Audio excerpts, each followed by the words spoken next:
Hi, I'm Matalai and welcome to Guitardumness, your online resource for guitar and musician techniques.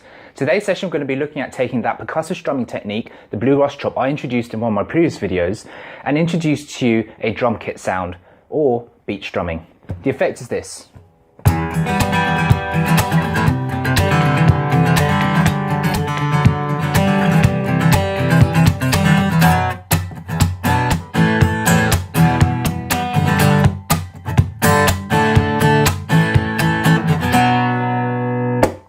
So by contrast, if I were to play that without the beat drum, this is what we would have.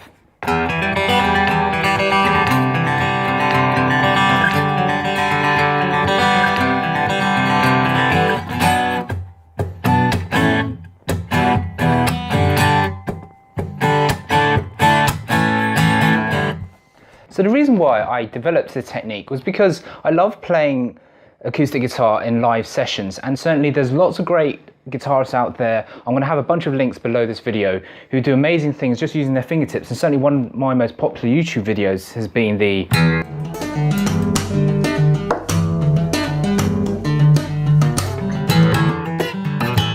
However, I found that during live sessions, especially when you don't have that luxury of being plugged in, especially with lots of musicians, you are struggling to be heard. And with large groups, when you have violins and banjos and saxophones, there's not really a chance of you cutting through if you're just doing a lot of finger picking or finger tapping.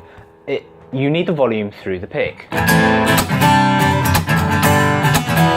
as opposed to...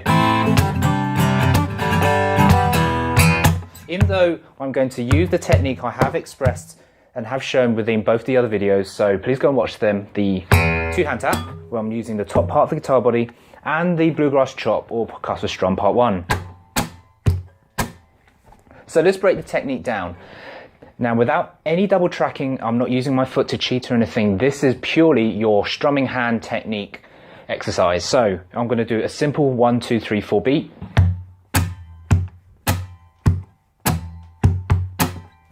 And I'm going to break down the movement, and the main movement is really to get that kick drum sound.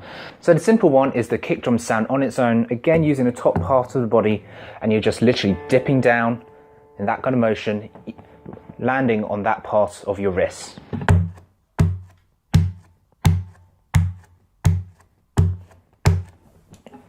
The trickier one is actually playing a note together with that movement.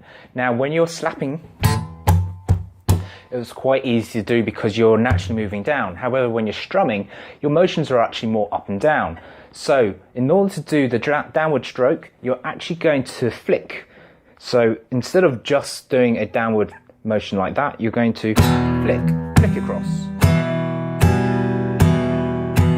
So what you're actually doing in slow motion is, as you're coming down, you're raking across the strings and hitting the guitar body. And I've found the best way to get the best sound is to try and bounce that. So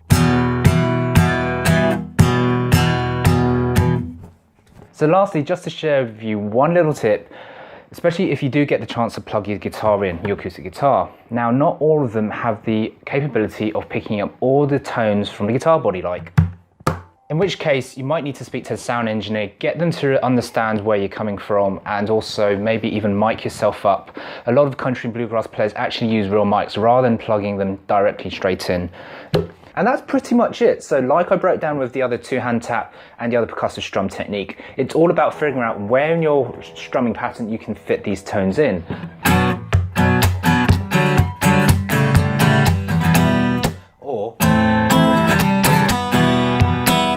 So as I said, as an acoustic guitarist, you will get to love this. It's a very unusual technique and it's worth pursuing, because from that point onwards, you'll have both finger picking to strumming.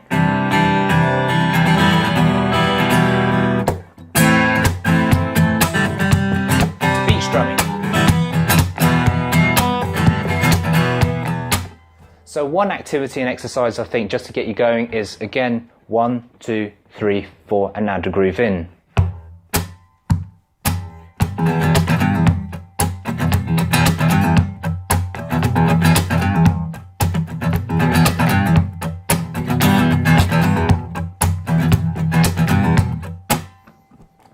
which case, I hope you enjoyed that. Please take the time to get used to the technique. It's well worth it. Have a great time and I'll catch you next time. Cheers.